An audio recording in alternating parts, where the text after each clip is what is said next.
मायावती सरकार के fire brand नेता पिछड़ी जाति के स्वामी प्रसाद मौर्य ने जो वर्तमान समय में बयान दिया है, उसके बाद में सियासी भूचाल के साथ साथ अब पारिवारिक भूचाल भी आने की पूरी संभावना दिखने लगी है। आपने सुना ही होगा कि रामचरितमानस को लेकर जो बयान दिया गया है, उसके बाद में उनकी बेटी संघमित्रा ने क्या बोला था और अब क्या बोला है और किसने उनके ऊपर दबाव बनाया या वो खुद ही पलट गईं। इस पूरे वीडियो में आप देखिए कि आखिरकार सियासी समाधान के युद्ध में पिता और पुत्री कैसे आमने सामने आ गए। नमस्कार, मेरा नाम है दुर्गेश मिश्रा। हाजिर हूं एक बार फिर से नए मुद्दे के साथ में। बदायूं से बीजेपी सांसद संघमित्रा मौर्य ने रामचरितमानस पर अपने पिता स्वामी प्रसाद मौर्य की टिप्पणी से उपजे विवाद से किनारा कर लिया है।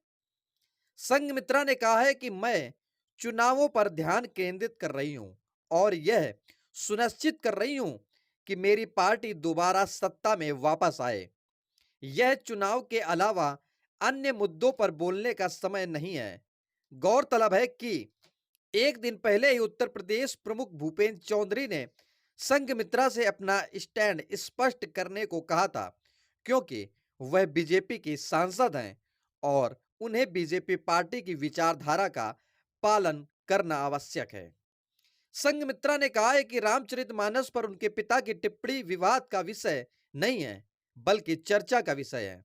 उन्होंने कहा कि इस मुद्दे का विश्लेषण और चर्चा की जानी चाहिए कि एक विशेष पंक्ति पर बार-बार विवाद क्यों हो रहा है। कुछ लोग विवाद को भड़काने के लिए अनावश्यक मुद्दों को उठा रहे हैं।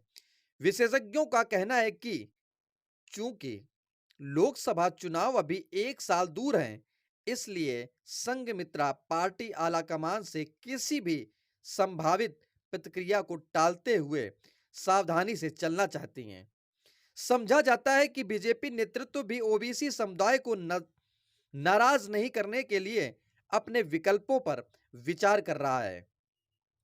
बीजेपी सूत्रों ने कहा है कि पार्टी इस तथ्य से अवगत है कि समाजवादी पार्टी निकाय और फिर 2024 के लोकसभा चुनाव के लिए ओबीसी, दलितों और मुसलमानों को मिलाकर एक नया सामाजिक संगठन बनाने की कोशिश कर रही है।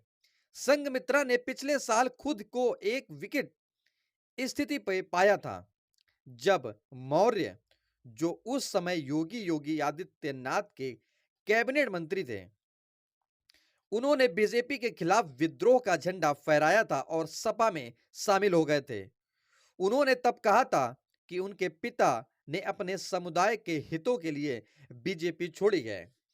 इन सारी क्रिया और प्रतिक्रिया के बाद में जो उत्तर प्रदेश के दिग्गज नेताओं और महंतों और के चर्चाओं के बाद में जो सियासी समाधान मचा हुआ है, उसको देखते हुए कि लगता है कि लोकसभा चुनाव के पहले जो हवा गर्म की जाती है, वो रामचरितमानस की पुस्तक को लेकर स्वामी प्रसाद मौर्य ने आग लगा दी है।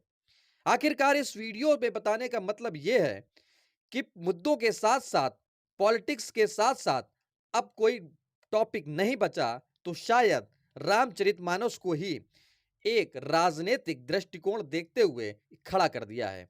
इस वीडियो में इतना ही। नमस्कार। इस वीडियो को आपने कैसा लगा, लाइक, कमेंट, शेयर करके जरूर बताएं और हाँ, हमारे फेसबुक पेज, ट्विटर और इंस्टाग्राम को भी फॉलो करें। यूट्यूब पर आप सब्सक्राइब नहीं किए हैं तो सब्सक्राइब करने के बाद में बेल आइकन जरूर दबाएं।